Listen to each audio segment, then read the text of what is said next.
Hello and welcome everyone to another edition of our Leaders in Philanthropy interview series. We have experts, leaders, and everyday people who are changing the world in big and small ways through giving of themselves, their time, love, energy, heart, money, and other resources. Each one of these individuals is living their lives in alignment with what I like to call the generosity principle. And that is why they're here to share with us some ideas and actions to make this world a better place. At Will Carlos Training, we work with you to make your fundraising fun, easy, and effective. In other words, no more bake sales. Unless, of course, someone else is putting on the bake sale and you just get to eat the cookies. Today I have with me Ian Mackenzie, and he is an award-winning filmmaker and media activist based in the Pacific Northwest of Turtle Island, aka Vancouver. His work has appeared in the New York Times, National Geographic TV, CBC Documentary, The Globe and Mail, Adbusters, and film festivals around the world. His focus covers a range of diverse topics and subjects, though all fall under his mission of uncovering and amplifying stories of the emerging paradigm. So what we hope you leave today with is, because our topic today with Ian is he's an expert in crowdfunding, so our title today is Effective Crowdfunding That's Fun. And Ian has had tons and tons of results in the world of crowdfunding. We're going to get into all those details. But we really want you to leave today feeling like you can crowdfund, you can do great fundraising in using the platform of crowdfunding, and that it does work if you do it properly. So Ian, thank you so much for your time here with us today. Thanks for being on the call. Thanks, Phil. I appreciate the opportunity. Yeah, and just so everyone knows, we have about a 2-second delay, I think, so sometimes we may overlap, but I'll do my best not to cut Ian off. And so I asked Ian to come and do this interview because he's done so much crowdfunding in the past. Now his focus really is on his filmmaking, but he's done so much work in crowdfunding to help people that I saw this as a great opportunity to pick Ian's brain for 45 minutes to an hour and get some of the great juicy how-to stuff as well as his philosophy, because now this will go to hundreds, maybe, hopefully, we can hope thousands of people. And through just this one conversation, Ian can help raise even more dollars. And Ian just let me know that he's not only personally raised on two of his campaigns $25,000 and $50,000, but also has been responsible for about $1 million in 30 different projects. So I thought that'd be a great place to start if that's okay, Ian. Sure. Yeah, I guess I could tell you how I came to crowdfunding, which I think informs, I guess, my perspective of what I think it represents, particularly at this time. Mm-hmm. And then get into some of the larger projects that I ended up working on. But I came to crowdfunding based upon my work with a filmmaker named Velcro Ripper, who he does films in particular around, you could say, spiritual activism. One of his biggest films came out around 2004, I believe. It's called Scared Sacred. And he went around the world to all the different ground zeros, like places like Hiroshima and New York after 9/11. And he was asking the question, what could be learned from these great tragedies, these places of deep human suffering? Is there something beautiful that came from these sites? And that led to a second film, which was about this. Gandhi called this ability to be in the world and to be fierce and grounded in your activism. He called it soul force. And so Velcro started asking this question and talking with people who he felt were actually embodying this soul force in the world today. And that film became Fierce Light, When Spirit Meets Action. And then his third film, which is the one I got involved in, which originally was called Evolve Love. His question then was, how can the climate crisis and all of the converging crises around the world, how can they in fact be seen as a love story? Or you might say, how are these crises pushing humanity into a deeper relationship with the world and with each other? And so we started that film, or he started that film for a couple of years until I joined. And at the same time, crowdfunding was starting to emerge as a possible platform to raise funds for all sorts of different projects. But in this case, Velcro had worked on large films in the past that had been funded through Canadian bodies like National Film Board, things like that. And this new project, though, it was pretty early stages, so we hadn't really gone off after any other funds or grants yet. And at the same time, the Occupy movement actually burst on the scene in September 2011, and Velcro happened to be in Brooklyn at the time. So he went down to Wall Street and just started filming whatever he felt, was there. And he learned right away, actually, that there was quite a different energy to the movement. He'd been to a lot of activist, sites and Mm-hmm. to demonstrations, and he felt, that there was definitely something different. That there was, just as much as there was direct action in the streets and holding signs and things, there was also like a meditation corner and nonviolent communication workshops and permaculture and all of these things that were actually intertwined almost from the get-go there in New York. And for him, that really represented, I think, what the film that we were working on. It really represented an emergence of, what everybody had been talking about, this idea of a larger movement connected to movements around the world. And just like Wall Street, that was actually informed deeply by Egypt and their, Tahrir Square uprising and Spain and all these places before it even came to Wall Street. So there was a very clear sort of passing of the torch. And at that time, we decided to tap crowdfunding because we had a shoot down in Mexico for the Cancun Climate Summit. And we needed some quick funds. And so we decided to run the campaign. It was 3 weeks, which is a bit of a nail biter, to be honest, for crowdfunding. Okay. But that was all the time we had. And so we ended up being successful. And then later on, we decided to run another campaign for $50,000. This is for the next stage of production, and we achieved that. And then later on, we were actually able to tap into, broadcaster. We ended up airing on Super Channel and some other things. But crowdfunding was absolutely crucial at that stage of our documentary. And, it was both, it was curious because we didn't necessarily know what we were doing at the time. We just sort of, were kind of going by intuition. And it wasn't until afterwards that, I sat back and I started to analyze actually how we did it, what seemed to work. And then I took a year actually after that to study other campaigns to see what I could learn from them and research. And then after that, now we're talking about probably summer 2012, I started giving workshops on what I knew at the time, and then continued to develop, my understanding and consult on other campaigns that currently now I've probably helped on approximately 30 to 35 campaigns directly, and in total raised over $1 million.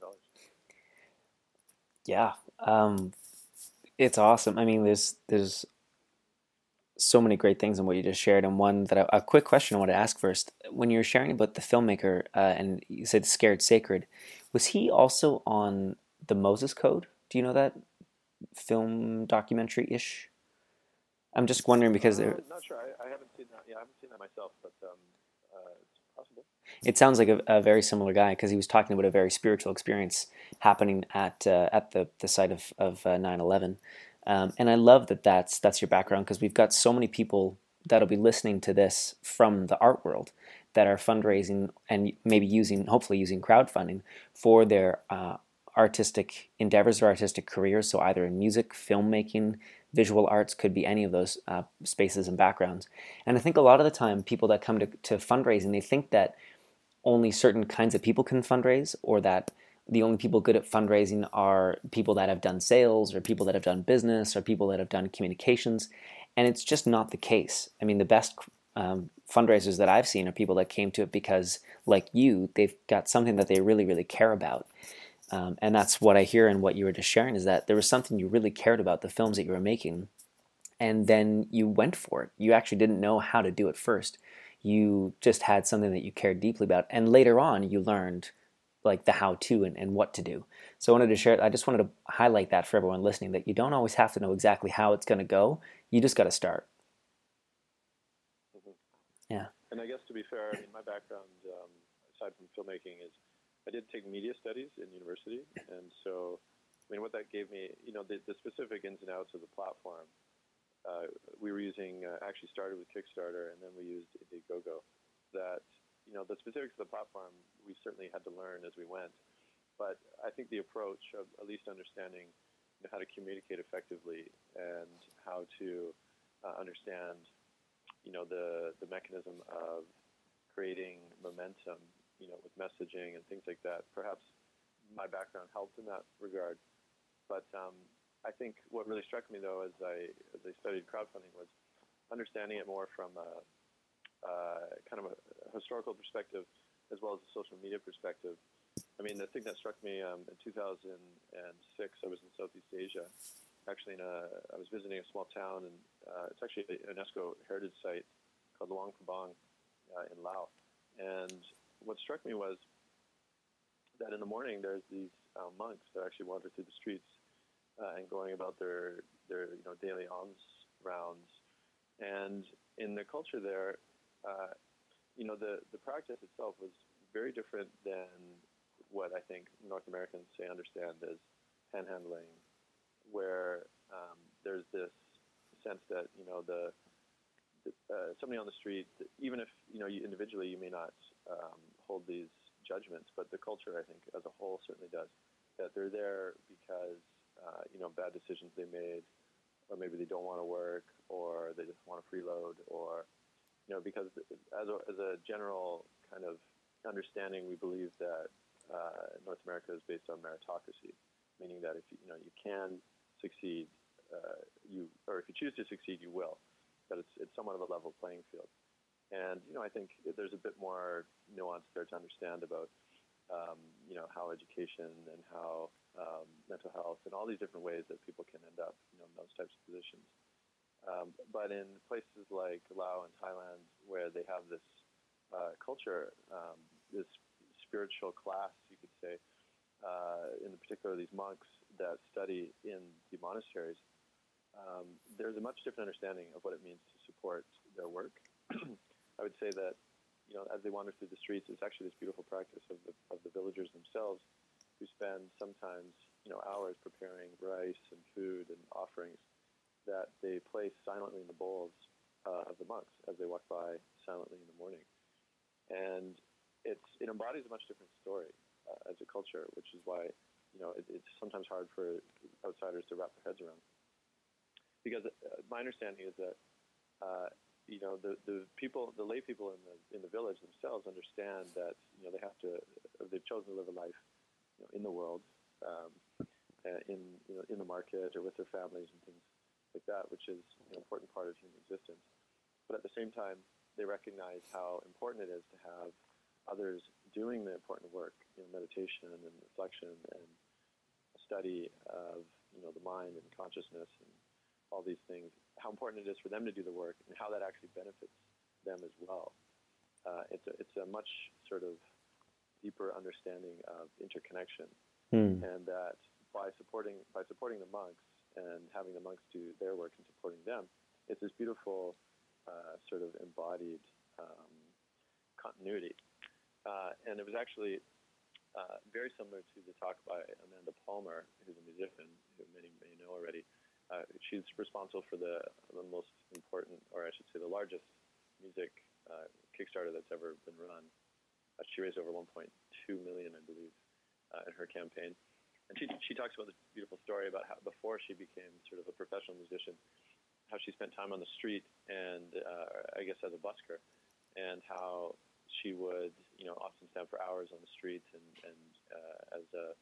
dressed up in a certain outfit and offer these flowers to people as they walk by, in exchange for change or whatever they wanted to give.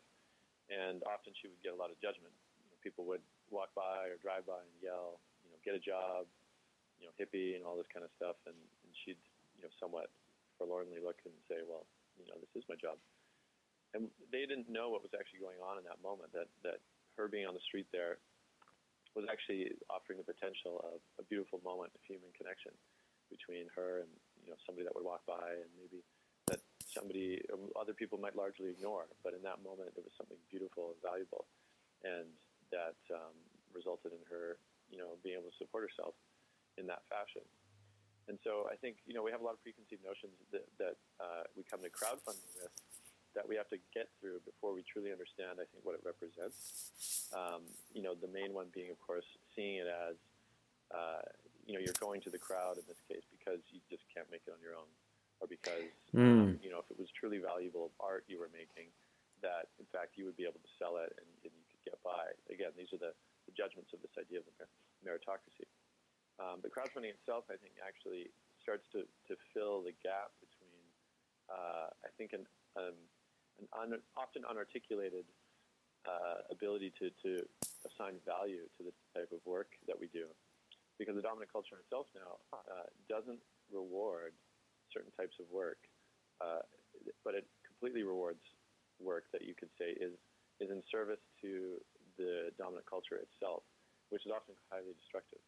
So you could say, you can make a ton of money, say, working in the oil sands, but very little money, say, regenerating forests. Mm-hmm. And why is that? I mean, is that a universal sort of law that's where money's made in the, say, destruction of ecosystems rather than the regeneration? So we start to ask questions about how the economic system actually is. And crowdfunding itself, certainly in its origin, was actually starting to provide a way for people to reassign value and to actually allow value to flow towards people who are doing important work in the world. Yeah. I've got like 20 different thoughts that have come to me in everything you just said, and I hope everyone's taking notes, because this is the kind of stuff that we haven't gotten into so far in this interview series, and it's so important because what you're addressing is the underlying beliefs behind what some would call charity, what some would call social social profit. So instead of nonprofit, it's the social profit sector, things of that nature. And there's a great TED Talk that I'm sure you've probably watched by Dan Pallotta, and he talks about how the way that we think about charity is dead wrong. And he brings up a similar kind of point that you did that I've been bringing up for ages as well since I watched his talk the first time. And that's similar to your example, is that we pay a pro athlete millions of dollars to catch a ball, which is important. We need our professional athletes that inspire the hero in all of us. And I'm not saying that they're not important. But then we pay our teachers, $30,000 a year, or we pay our ministers nothing, and they have to have they have to have a full-time job and be ministers or preachers or new age leaders in their spare time. A lot of them can't even make a living at that. And so it is that kind of that weird value system that we have. And I'm glad you pointed it out, because it does. I mean, it seems like it may not be connected to fundraising or crowdfunding, but really it does, because it eats away at the foundation of. So when you're literally on the phone calling someone to ask, or when you're sending that request in the crowdfunder, or you're putting together the story of why you're crowdfunding, it's in the background. It's eating away at your motivation and your inspiration to do the very thing that you're trying to do, which is to raise the capital for the great work that you're doing in the world. So I'm sure everyone listening is kind of getting the sense of that you can't ignore this conversation. You can't ignore the reality of needing to address your beliefs, your cultural beliefs that say, and the way that I like to think of it too is, what do I personally spend my money on? Do I spend my money on, do I donate a percentage of my income? What do I buy when I go to the grocery store? What kind of products am I purchasing? What kind of energy am I consuming? And then trying to get my life lined up with that. Does my money reside in a bank that invests that money in things that I don't even know where they invest that money? Or for me personally, is it with a credit union that I know that they spend that money within the community? And those are just some of the specifics of what I think what you're pointing at, which is that the value system that we bring to fundraising. And I don't mean to go off on too much of a tangent there, but it is that putting the money into what we value. So that's coming back to crowdfunding. And when you mentioned Amanda Palmer, creating those, I can't remember the exact words you used, but creating the opportunity or the potential for a beautiful moment of human connection. And I think that's what crowdfunding and fundraising really is about, that you can have that beautiful moment of connection as you're asking for money. And it's the weirdest thing that when someone gives you money, they're actually more connected to a better world than they were before. And I think sometimes we have this feeling that when someone gives money, they're at a loss now. Like they've given up money, and so therefore now they're at a loss. And we've got to try to make up for that. Actually, they've gained. They've gained more by giving than they had before. So I just wanted to kind of emphasize some of those points. I could even illuminate a little bit on that point as well. Yeah, that'd be great. One of the other short films I did, which I recommend if anybody's curious, is called Sacred Economics. It's a collaboration with the author of a book by the same name. His name is Charles Eisenstein. And the film is 12 minutes. And what I tried to do was highlight the most important pieces of what he was articulating about a type of economic system that embodies a different story. I mean, you could say the current one is predicated on the idea of the independent self, that, ultimately every individual is driven to maximize their own self-interest in a relatively indifferent universe, whereas the emerging story is actually saying that what you are is actually, you're granted your existence via your relationships. Mm-hmm. In fact, all of us are relational beings, just as everything in the world is actually based upon its relations, everything else. And this emerging economic system, he's called the economic system of interbeing. And one of the parts that I think is so vital is that he's not saying in the book, often, because a lot of times people demonize money, or money itself is somewhat distancing. And I believe that it is true in the sense of, prior to money existing, or you could say within a context of the village, let's just say a sort of generalized idea of the village, there usually was no money used among those within the village. Money, in fact, was basically reserved for the stranger, for the outsider, and there was a reason for that. And if you think about it in terms of the difference between a transaction and a gift, this is where I think it becomes a little more clear that the way that we operate within our economic system today is primarily based on transactions. So when you think about it, a transaction is sort of a magical thing. It's like you walk into a store, you pick up a banana, and you go to the cash register and you say, I'd like this banana, and then you hand over some metal or some paper, or more frequently a piece of plastic. They swipe it, bits change hands, or money changes hands, and you walk away, and you have your banana, and the store, say, has their money. And what's actually happened there is you've made an agreement that you don't owe each other anything beyond that moment. Right? You basically said, I don't have a relationship with you beyond this moment, this transaction. And it's magic. In one way, it's magic, because what it means is that you have a very fluid ability to shift value around a society. And just like you can sell, let's say, a piece of art, and then you get money for it, and then you can use that money to, say, buy food or whatever it happens to be. Again, it's quite magic, but at the same time, you realize that the number one malady, you could say, of civilization is depression. Because what we've done as the money realm has expanded is that we've surrounded ourselves with transactional relationships. I mean, you could say the dominant, or the modern life is actually almost entirely made up of transactional relationships. And in contrast, the spirit of the gift is far different. And the gift itself, you can still be outfitted through the currency of, say, money, but the spirit of it is quite different. And this is why it's very similar, in fact, to the monks in Luang-Prabang, which is that you're offering, in this case, value, or essentially saying, I value the work that you do, but you're offering it from a different story, which is that you are interconnected. Therefore, by supporting this person and supporting their work in the world and the impact they're going to have, that you're in fact supporting the whole. So there is no difference between the individual and the collective. Now, that being said, that I think when you operate from that story, like, a beautiful thing happens, which is that you start to build, I think, I don't know what to call it, but it's sort of like a deep trust, you could say, that in fact, others, given the choice, given the chance, when you communicate clearly, when you really put out what it is you're trying to do in the world, and if in fact it is coming from a place of service and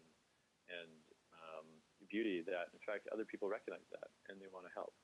And so the crowdfunding platforms themselves have actually, I believe, emerged to be in service to that type of story. And though it's splintered and changed, and lots of other platforms have come out since, I believe that's like the beautiful kernel of that these platforms offer, and I think they still offer that. But there is certainly a lot of very sort of specific strategy and technique in order to tap into them effectively. Yeah, and we're going to get into, for the listeners, we're going to get into some of that specific stuff. But I wanted to go a little bit farther on this because I think that this is so the foundation for the fundraisers that people are putting on and the crowdfunding that they're doing. So one thing I wanted to talk a little bit more about that and it's an experience that you've probably had. It may have shown up a little bit differently, but I wanted to share with everyone that, you know, we often get weird or we are anxious to ask for money either on the phone or in an email or crowdfunding, when what we don't realize is that people are actually waiting for or aching for a chance to be a part of something bigger. And I've got a friend who I'm helping right now to fundraise for a big trip that he's doing of a personal nature to Australia, and he's really nervous to ask certain people in his life for donations to make this all happen. And I just keep reminding him of when I was fundraising for volunteer time overseas with my wife. We were going to volunteer in Nepal, and the people that donated were they spent more time keeping up to date on our trip. They posted more on Facebook. They looked at our photos. They got to experience the trip along with us.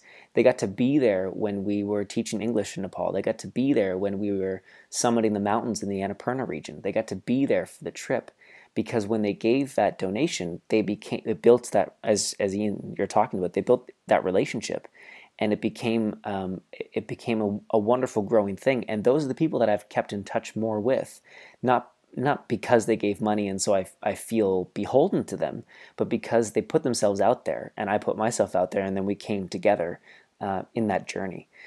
So I just invite everyone listening to invite people into your journey, whatever your journey is in your fundraising. Invite people into it, and one of the easiest and the best ways to do that, I think, is with a donation of money, or with joining your team, or with time or resources in those kinds of ways. So, Ian, I wanted to jump a little bit into kind of moving towards a little bit of the how-tos, but maybe still in the high-level stuff. You mentioned, the how to create momentum and how to communicate effectively, and I know that you spent a ton of time learning that. So, there's no way we could get into, the depth that we'd probably like to.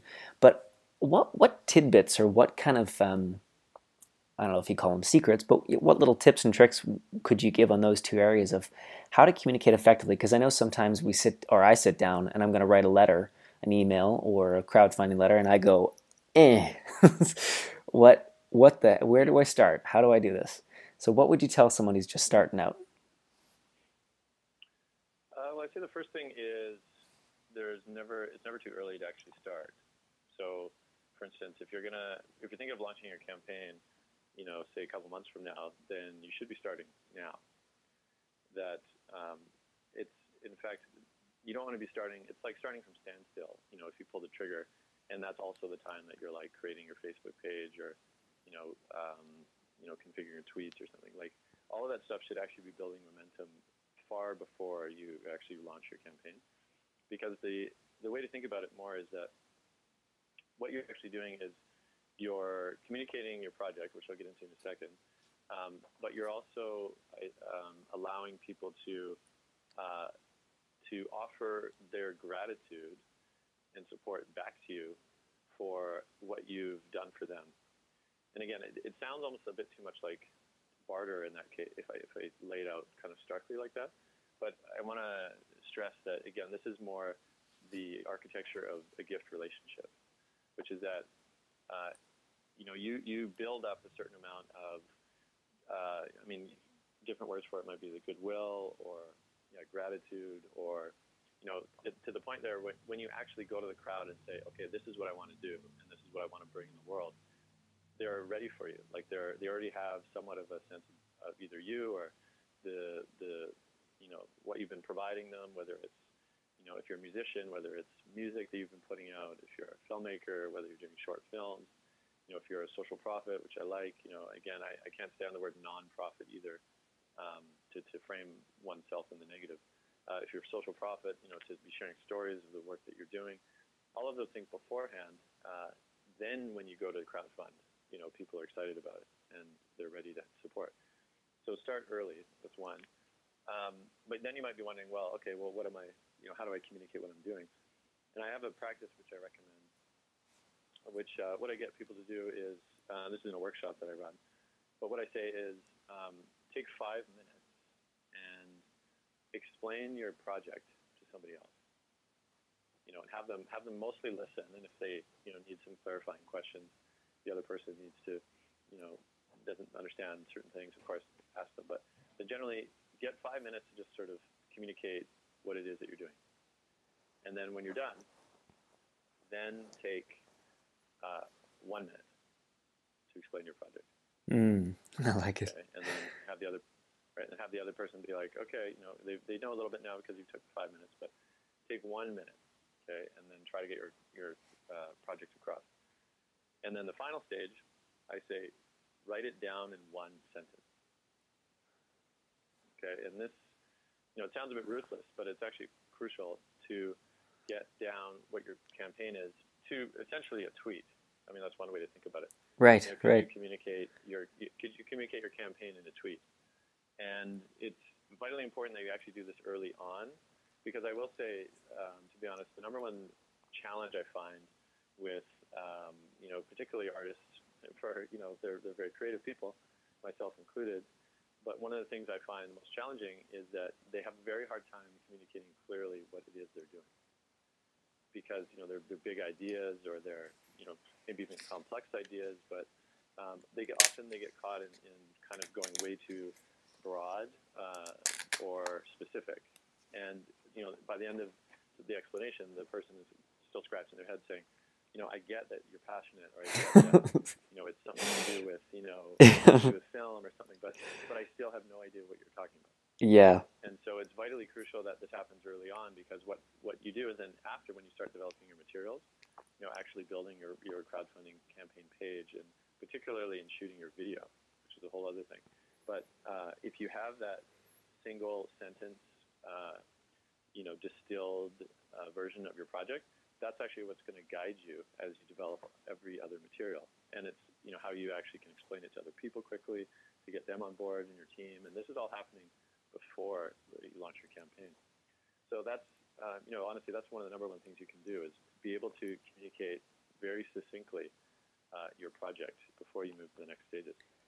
Yeah, that's so great, and it's something that is, I know exactly what you're talking about, because I come from an arts background as well, theater and music for most of my life, and one of my biggest pet peeves, even when I was an artist, and you'd ask someone, what's your new show about, and they go, well, it's a complex diatribe exposition on the real interconnectedness between the masculine and the feminine as it plays out in the and you're just rolling your eyes going, please God, like, just get to. And then there's the people that are a little bit too businessy, and they've got it too pared down without enough juice behind it, so then you're not really inspired to see the show anyways. So it's kind of somewhere in the middle. So that's a great first point. Okay, great. So we've done that. Let's say someone's done that exercise. They've started early. They did the 5 minutes, the 1 minute. They've got it down to a tweet. And I like that expression, actually, to a tweet, because it kind of rings off the tongue nicely. So what do you do? What would you do after that in the world of? So that would be for effective communication. And then, is there anything else you'd say about effective communication, or would you get into like how to create a bit of momentum next? Well, I mean, at that point, if you can actually, again, distill it to that core, then you're probably able to create, say, like a Facebook fan page and maybe a Twitter account. And again, depending on the size of your project, I mean, if you're building this for maybe an organization or for like a large-scale art project, then it might make sense to create their own portals that way. Like, for instance, if I'm doing a short film, I generally don't create another fan page for that short film. But if I'm doing a feature documentary, I do, because it's a larger scale project, and probably it's going to be a 4 or 5 year journey, and so it makes sense to build an audience specifically for that. But once you build that stuff, that's when you can start building momentum. And what that might look like, and I'll just use an example of, so my latest film is about women in electronic music, actually, so DJs and producers, and it focuses on sort of, what unique electronic music is emerging in the scene as more and more women actually get empowered to, step out and to become producers and performers. So that particular project, what I've been doing building up to the release, which actually it won't be for another year, is sharing all the different articles and resources around, historically women in the electronic music other artists and their music, their Facebook pages, their performances, short clips, from the film that I've been editing, different outtakes, conversation starters around, say men and women in the scene. And so it becomes this hub of all these interesting conversations that people start to follow and feel gratitude for, because, particularly in this case, other female artists are appreciating the perspective, and other male allies who as well are like, finally, somebody's supporting this and talking about this. And so it's building a following that, later on we may do a crowdfunding campaign, and already there's an audience who are grateful and would like to support it. So that's what building momentum could look like, right, for that. Now, as far as the campaign itself, the next stage really would be developing your project materials. So how that might look is, if you build your campaign on Indiegogo or Kickstarter or many other platforms, they have basically a template that you fill out. They'll actually have the different sections, like about and the challenges for the campaign and things like that. So you just end up filling out their templates. Some have an ability to customize a little bit. You can make it look a little better with graphics and things. But it basically consists of a general project description. I generally recommend a breakdown of the budget. So where you actually, again, as specific as you want to be, but not so specific that somebody would, outside of an industry, would be wondering, well, why are you spending X amount on this? Things like that. What the crew had for lunch, on Thursday. That's not really that important. But it gives a general sense of where the money might go, because, again, if it's too little, people feel that money just sort of goes into a black hole, and they don't know exactly what happened to it. But if it's too specific, then again, you can get bogged down in the details. So I recommend generally a general budget breakdown, more about who you are behind the campaign. So maybe highlighting other projects that you developed, it could be other crowdfunding campaigns, let's say, if you have, but if not, other successes that you've had in the scene, whether it's, awards or, other recognition. And you make a case basically that, if somebody likes your idea, but it is somewhat ambitious, or it's a good chunk of change, whatever that is, they're going to see like, well, I like it, but I don't know if this person can pull it off, right? So you have to be answering those questions for people. How are they able to actually, pull off a project of this magnitude, or hit the target, or whatever it is that they're trying to do? As much as people might end up liking you, that's the thing, you still have to demonstrate ability. And then the third thing, of course, is depending on your platform, but most of them have some sort of, they call it rewards or perks. But these are the things that you offer as per each level of perk. Let's say there's different tiers for different reasons, but you could say, $5 is a thank you on the website. Maybe $10 or $15 is, say, a postcard, from the journey.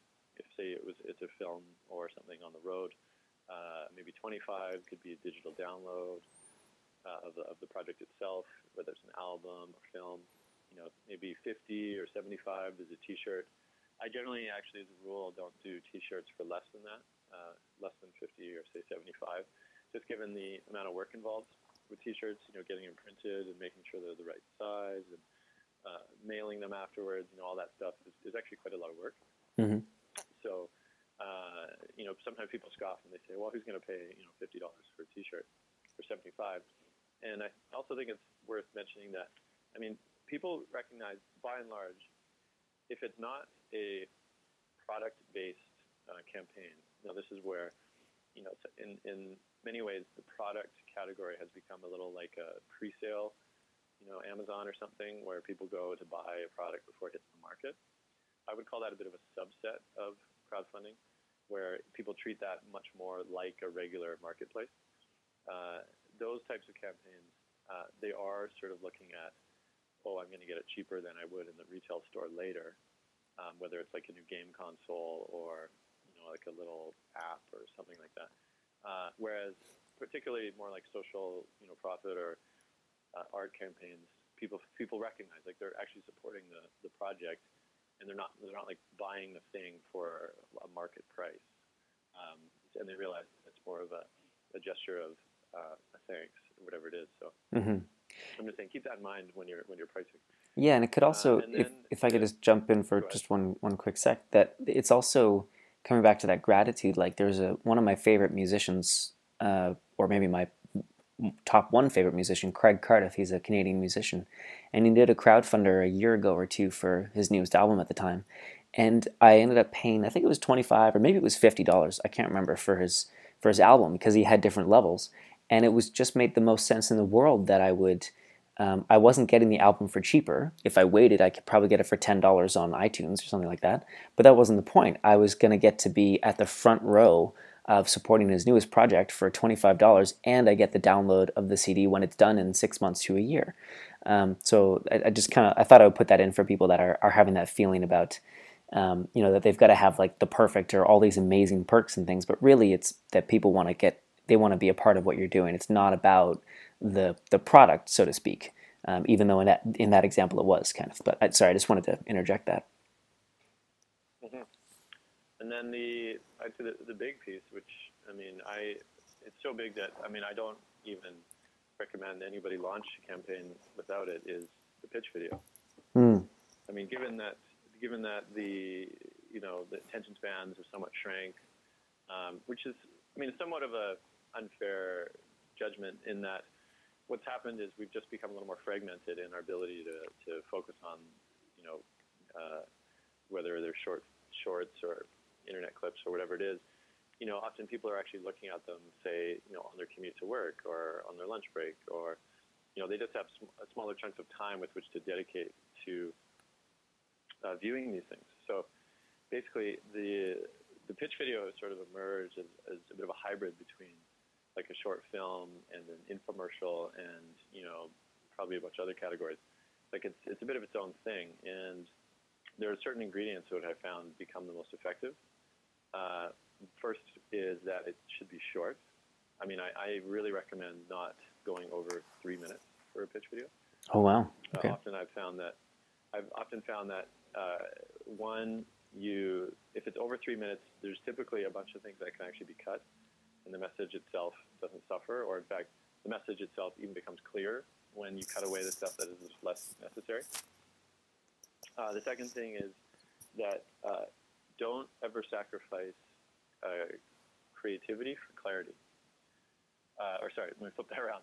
Clarity for creativity, meaning often people can try to get, they try to be really funny or outrageous or, say complex or something. But at the end of the day, again, it goes back to that thing I was saying about how if somebody watches your video and they're still scratching their head at the end being like, okay, I kind of know it's about, something, but I still don't get it. Then you really need to focus on fixing that and making sure people get what it is that you're actually doing.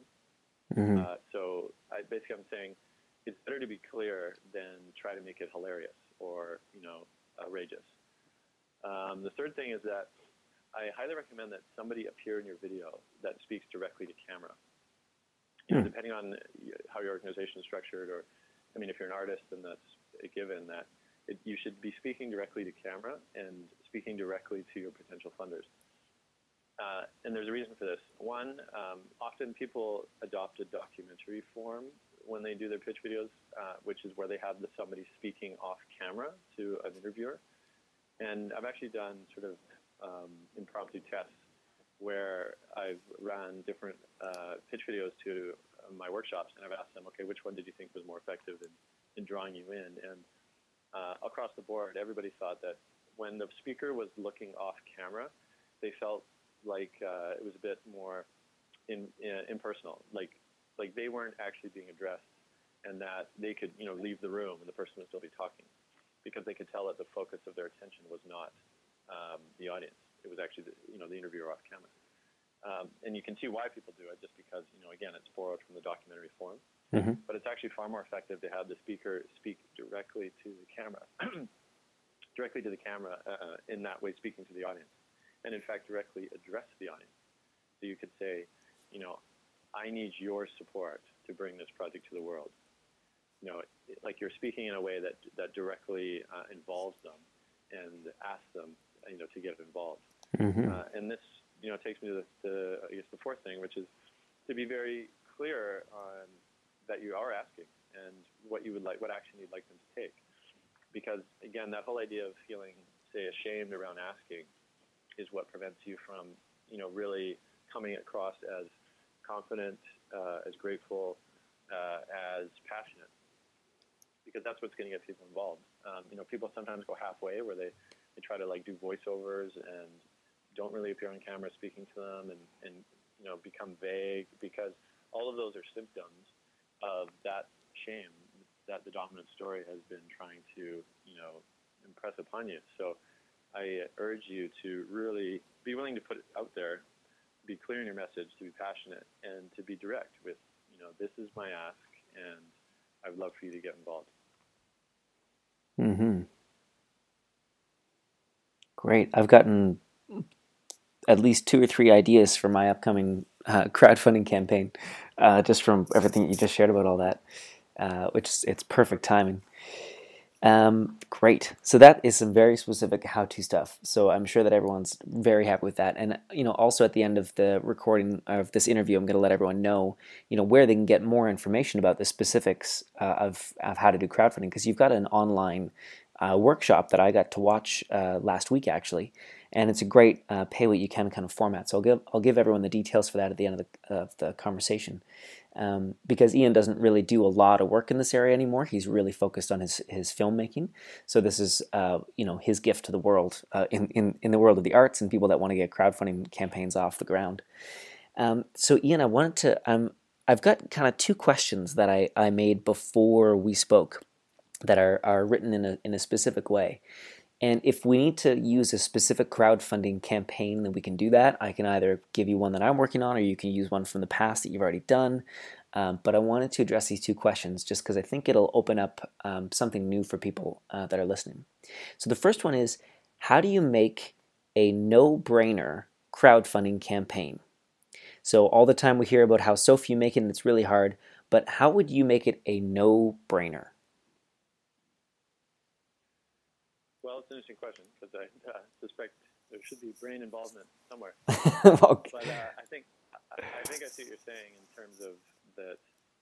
Like a done deal. What are the sort of must-dos, to be able to achieve?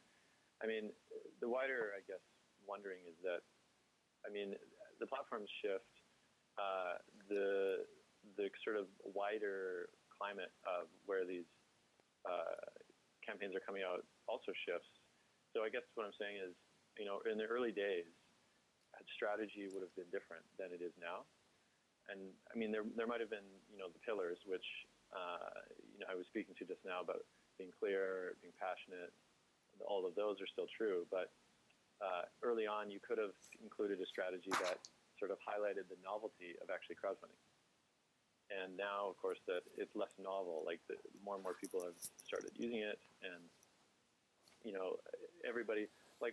Another good example is Amanda Palmer's campaign at the time. She was able to claim that it was really shifting the music industry as a whole to do what she was doing and to support what she was doing. And absolutely, that was true at the time. But now, every filmmaker or every musician that comes in can't claim that they're, completely changing the landscape of those industries anymore, because it's shifted because of the early work. So that being said, I look at campaigns generally from, there's sort of the viability, questions that I kind of run through. And that, I guess, lends itself to the sense of, whether or not it would actually be helpful or possible to do crowdfunding campaigns. I could take it to that realm if that would be helpful. Yeah, that sounds like in the same world. The viability of it, that sounds good.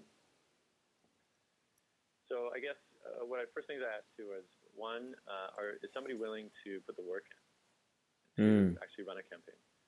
Because I tried to allude that there's a lot of work up front, in terms of developing your resources and building momentum and, shooting a pitch video and all these things. But I see time and time again that people underestimate how much work it actually is to run a campaign. I've never actually worked directly on a, say, political campaign, but I suspect they're actually quite close. that for a short period of time, it becomes this ongoing effort that, especially if, if it's a smaller team or even just yourself, you feel every minute that you put into it could potentially yield more results. So the danger of that, of course, is that you find yourself, working night and day if you let yourself. So I still think it's important to be able to go out, take a walk, do some yoga, that kind of thing. Mm-hmm. But that it takes a lot of work to run a campaign. That's the bottom line. Often what I see is people will start a campaign with a lot of gusto, and then when it doesn't go the right way or what they think it should be doing early on, they just abandon it, actually. And it's, somewhat disheartening because you present this to the world and maybe even get a few people on board early and they're fired up. But then you end up walking away, say halfway through. And, it's bad for a couple of reasons. But one, it's somewhat disrespectful to people that supported you already. But also to these campaigns stay online forever. That you can't delete them after. And for a reason. It's a fail-safe or say a safety mechanism for the platforms to have them online that, so people know, hey, whatever happened to that campaign I, contributed to, and they can still find it and look at what happened to it and all the rest. Mm-hmm. But it obviously looks bad for you in the future if you're trying to run another campaign, say, and people, like, well, look at the last one, you just, walked away. Mm-hmm. So I highly recommend whatever happens that you see a campaign to its finish, and in fact, be transparent with, what didn't work and what did work. You could actually say, we were ambitious and, we're grateful for the support we had, but we went back to the drawing board. Or, there's lots of ways to actually be transparent and respectful. So there's that. And then I also, though, look at crowdfunding themselves as a platform. It lends itself to a certain type of campaign that, is more, you could say, kin to that, to using those tools, you could say. And what I mean by that is generally trying to go for general operating costs for an organization or even an artist, let's say, is much harder. And that's often where a lot of organizations actually, are most in trouble. Say they need general operating costs. And it's just a hard sell, to be honest, because for a lot of people, they're just kind of, it doesn't have an appeal of a focused campaign with a very specific impact or Mm-hmm. specific project that's going to be in the world. As much as the organization may be doing, specific projects in the world, it's just much harder to communicate that in a way that people can really get behind and really see how the world's different, that they funded it. Mm-hmm. So that being said, what I recommend is having even an organization or say even an artist carve out a very specific project, a very specific initiative, and under their umbrella, and that way they can also fund, and partial piece of the funds can go to operating costs, and in fact probably will anyway, no matter what crowdfunded campaign. But that the actual focus is that specific project which you're going to bring to the world. And sometimes it can be really good, actually, because some organizations might have their own specific branding or their own specific, mandate or whatever it is that they have to adhere to, let's say. But a specific campaign can allow them to break out of that mold a little bit and maybe be a little more creative and experimental. A really good example of this that was not a crowdfunding campaign, but was a highly effective initiative is a campaign, I believe it was for Rainforest Watch or something. But it was Follow the Frog. If you Google Follow the Frog, you'll watch this YouTube video, which is excellent. It's like the most lightning fast, I think it's 2 minutes, of basically this initiative for buying certain products that are somewhat rainforest friendly. Mm-hmm. The video itself is spectacular, and 14 million views or whatever it is, and a highly effective way of doing a mini campaign under the umbrella of a larger organization. So that could have easily been, say a crowdfunding campaign if that's what they were going for, but it's an excellent example of that. And then I'll say the last thing is, really look at, is crowdfunding good for what you're trying to do? I think that depending on the landscape of what you're trying to do in the world, or what allies you might have, or what grants you could access, it may actually make more sense to spend the work doing those. Crowdfunding is not a silver bullet. I do think that it's part of an ecosystem of understanding, how we shift value and, what we want to manifest in the world. And I think that a lot of existing really great initiatives and funding possibilities get overlooked when people leap into crowdfunding and haven't really researched the rest of the field yet. And they might be surprised even what they might find. And, I know that there's a lot of different funds for maybe very specific things, but that could match what you're doing that almost can often not even get tapped because nobody applies for them. Mm-hmm. So I recommend, doing research into existing funding models and potentials before leaping right into crowdfunding. And, again, finding that the amount of work involved is just not as, it's more than you bargained for. Yeah. Yeah, and that's a great kind of maybe our last note, that it's really important to pick the strategy that works best for you. And the ones that I focus on the most in the work that I do with people is crowdfunding, but also email campaigns, also phone campaigns where you actually pick up the phone and call people, which a lot of people are scared of, but it can be very effective to just, pick up the phone and call someone. You get them right there on the phone, or you text them, and you can raise hundreds or thousands of dollars in a really short period of time if that works for you. But you wouldn't want to get into a phone fundraising campaign if you're scared to death to pick up the phone and call someone. And yet, if you love the phone, then that would be the best strategy, for you. So it's great that you point that out. And often people think in the same way. They think, oh, I'll put on an event. Man, I found that events are like one of the hardest ways to raise funds. It's just really challenging unless you've got a crack team of event planners and strategists, and usually it's only in the second or third year of an event that you actually can raise some dollars. First year is really, it's usually a way more work to put it on, and it's hard to beat, the $500 mark. And to put in all that work for $500 is not really worth it for most people. So yeah, it's really important to look at what is the strategy, what's the best strategy for the outcomes that you've got. I just looked up on Google the Follow the Frog video, so I'll watch that when our conversation's done. I'm curious to see what that's like. It's excellent and really funny. Okay, cool. So Ian, any other notes? Or I wanted to let people know, of course, about the workshop that you've got up online. So if you go to IanMack, so IanMack.com, and on the homepage there's going to be a bunch of buttons along the top, and there's the crowdfunding button, and you go into there for resources and tools, and that should be where you find it. Is that correct? It's the resources and tools button? There's go crowdfunding, and then actually there's one under workshops, and then you'll see one for the 101.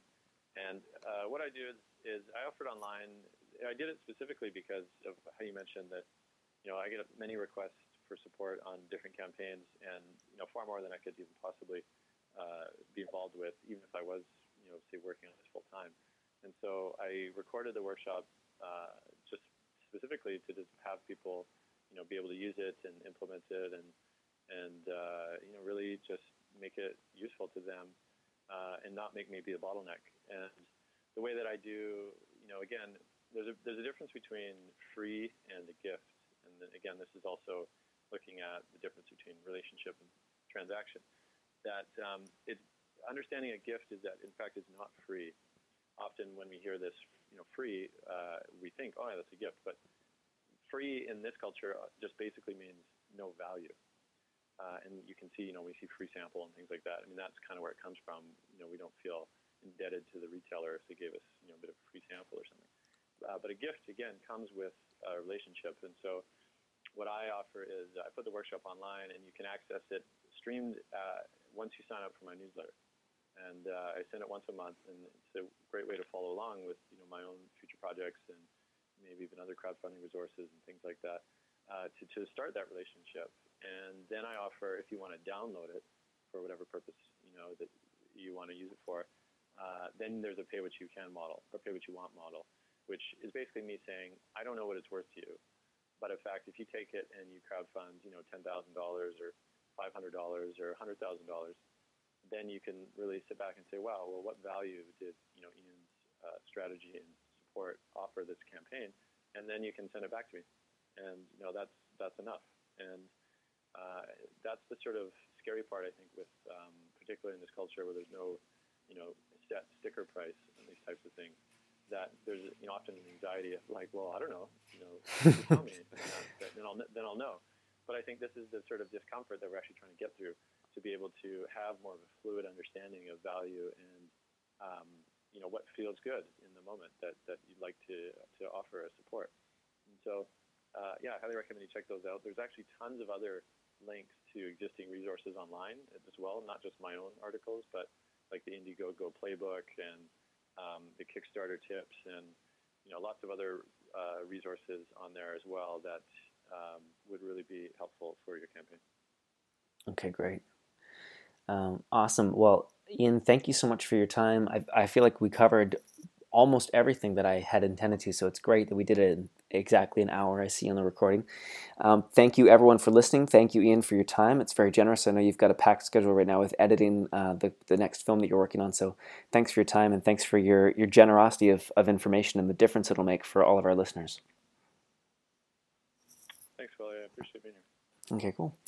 And for everyone else, we will see you on our next interview. Thanks so much.